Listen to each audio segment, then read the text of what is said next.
Hi, ഞാനിന്ന് പറയാൻ പോണത് എനിക്ക് +2 വെച്ചുണ്ടായ രസകരമായിട്ടുള്ള ഒരു കഥയാണ് കേട്ടോ.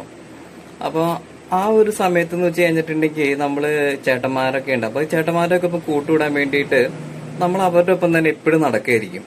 അപ്പോൾ ഓരോ കാര്യങ്ങൾക്ക് വേണ്ടിയിട്ടും ഇപ്പോൾ നമുക്കറിയാലോ, ആ ഒരു സമയത്ത് നമുക്കൊരു ലോക്കൽ സപ്പോർട്ട് ഉണ്ടാക്കാൻ വേണ്ടിയിട്ടും അപ്പോൾ ഒരു ഗ്യാങ് ഉണ്ടാക്കാൻ വേണ്ടിയിട്ടൊക്കെയാണ് നമ്മൾ ഇവരുടെ ഒപ്പം കൂടുന്നത്. അപ്പോൾ എന്ന് വെച്ചിട്ടുണ്ടെങ്കിൽ നമ്മൾ ഒരുപാട് കാര്യങ്ങളൊക്കെ നമ്മൾ വലിയ ആൾക്കാർ ചെയ്യുന്ന പോലെയൊക്കെ ചെയ്യണമെങ്കിലൊക്കെയാണ് നമ്മൾ ആ കൂട്ടത്തിൽ നമ്മൾ വലിയതായി എന്നൊക്കെ അറിയിക്കാൻ പറ്റുള്ളൂ. ഇവരുടെ കൂട്ടത്തിൽ കൂടാറായി എന്നൊക്കെ നമുക്ക് അറിയിക്കാൻ പറ്റത്തുള്ളൂ കേട്ടോ. അപ്പൊ ആ ഒരു സമയത്ത് നമുക്ക് ഈ ബീഡ ഉണ്ട്.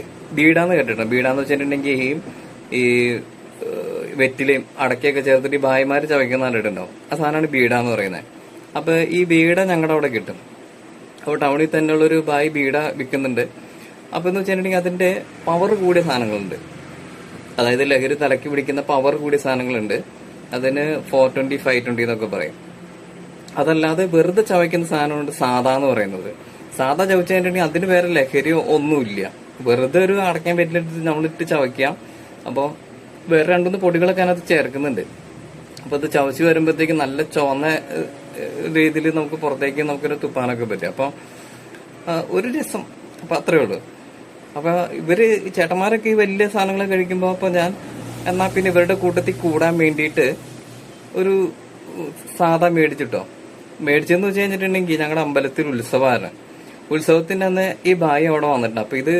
അപ്പൊ ജസ്റ്റ് അപ്പൊ ഇവരുടെ കൂട്ടത്തിലൊക്കെ അമ്പലപ്പറമ്പികളൊക്കെ നടക്കുമ്പോൾ ചേട്ടന്മാരൊപ്പം കൂട്ടുകൂട്ടെടുക്കുകയാണെങ്കിൽ നല്ല രീതിയിൽ നമുക്ക് അറ്റൻഷൻ കിട്ടും.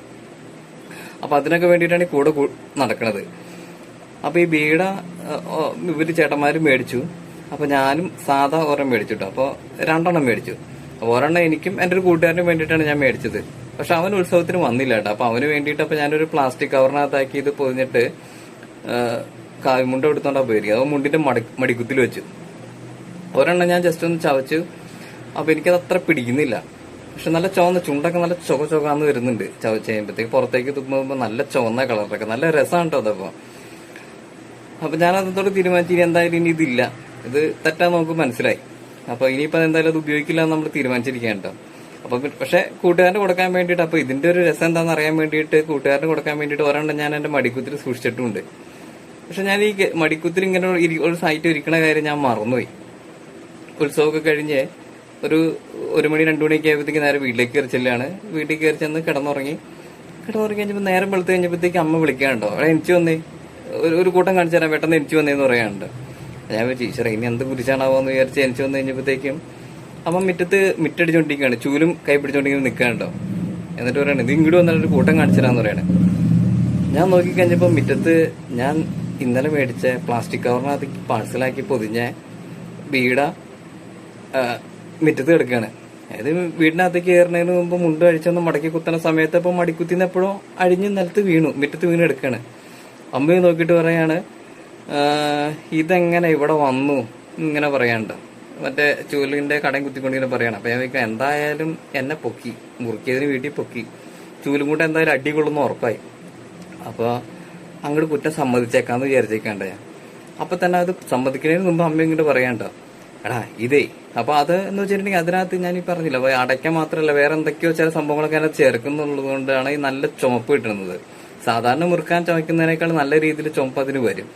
അപ്പൊ ഈ തലേദിവസത്തെ ഈ മഞ്ഞൊക്കെ കൊണ്ടിട്ട് ചെറിയ വെള്ളത്തുള്ളികളൊക്കെ ഉള്ളത് കൊണ്ട് തന്നെ ഇത് ചുവന്ന കളറിൽ ഇങ്ങനെ സ്പ്രെഡായി കിടക്കുന്നുണ്ട് കേട്ടോ. അതായത് വെറ്റിലുണ്ട്, ഈ പ്ലാസ്റ്റിക് കവറിനകത്ത് തന്നെ ചുവന്ന കളറിൽ ജസ്റ്റ് ഒന്ന് സ്പ്രെഡായി കിടക്കും. കണ്ടു കഴിഞ്ഞിട്ടുണ്ടെങ്കിൽ നമുക്കൊരു ബ്ലഡ് ഒക്കെ പോലെ തോന്നും.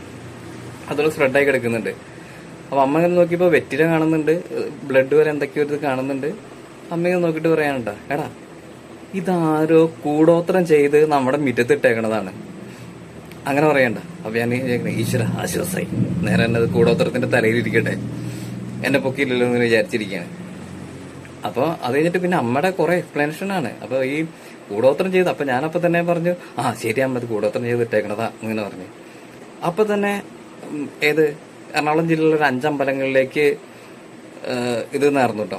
കൂടോത്രം ബലിക്കാതിരിക്കാൻ വേണ്ടിയിട്ട് ഒരു 5 അമ്പലങ്ങളിലേക്ക് അപ്പൊ തന്നെ ഞാൻ ഇന്നത് ചെയ്തോളാം, അവിടെ കൊണ്ട് തേങ്ങ ഉടച്ചോളാം, ഇവിടെ കൊണ്ട് മറ്റേ വഴിപാട് ചെയ്തോളാം എന്നൊക്കെ പറഞ്ഞ് ഒരു 5 വഴിപാട് അങ്ങോട്ട് നേർന്ന് കഴിഞ്ഞപ്പോഴേക്കും അപ്പൊ ഈ ചുവന്ന കളറിൽ ഈ പറഞ്ഞ സാധനങ്ങൾ ഒഴുകി കിടക്കുന്നതുകൊണ്ട് അമ്മ പറയാണ് ഇതേ കോഴിയുടെ തല മുറിച്ചിട്ട് അവര് ചോര ഇതിനകത്തേക്ക് ആക്കിയിട്ടേക്കാണ്. നമ്മളിത് മറികടന്ന് കഴിഞ്ഞിട്ടുണ്ടെങ്കിൽ ചിലപ്പോ നമുക്ക് എന്തെങ്കിലും അസുഖം വരികയോ അല്ലെങ്കിൽ ഇപ്പോ ഞാനിപ്പോ എക്സാമിന് തോക്കുകയോ അല്ലെങ്കിൽ ഇപ്പൊ എന്തെങ്കിലും അപകടം സംഭവിക്കുകയോ ചെയ്യും. ഇതാണ് ആ ചെയ്തിട്ട് അവരുടെ ഉദ്ദേശം. കണ്ടില്ല, വെറ്റിലുണ്ട്, വെറ്റിലേക്കകത്ത് എന്തോ എഴുതിയിട്ടേക്കാണ്. വെറ്റിലേക്കകത്തേക്ക് മഷിയൊക്കെ പറ്റിയിട്ട് അതിലെന്തോ എഴുതിയിട്ടേക്കാന്നൊക്കെ പറയണ്ട.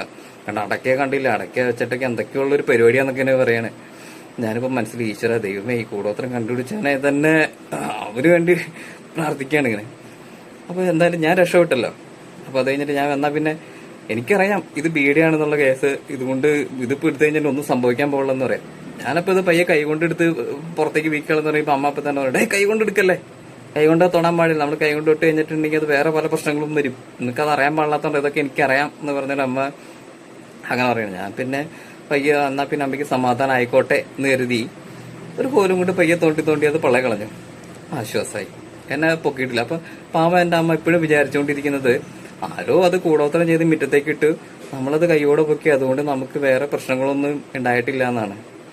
അപ്പൊ പിന്നെ ഞാൻ ഇത് പറയാനുള്ള ഒരു കാര്യം എന്ന് വെച്ച് കഴിഞ്ഞിട്ടുണ്ടെങ്കിൽ ഇത്തരത്തിലുള്ള ലഹരി പദാർത്ഥങ്ങളൊന്നും ഞാൻ ഒറ്റ തവണ മാത്രമേ അത് യൂസ് ചെയ്തിട്ടുള്ളൂ. അപ്പൊ എന്താണ് ഇതിന്റെ ഒരു ടേസ്റ്റ്, എന്താണ് അതിപ്പോ എന്താണ് സംഭവം എന്ന് അറിയാൻ വേണ്ടിയിട്ട്.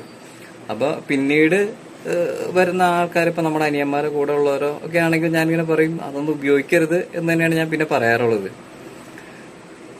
അപ്പോൾ അത് അങ്ങനെ ഒരു ഓർമ്മ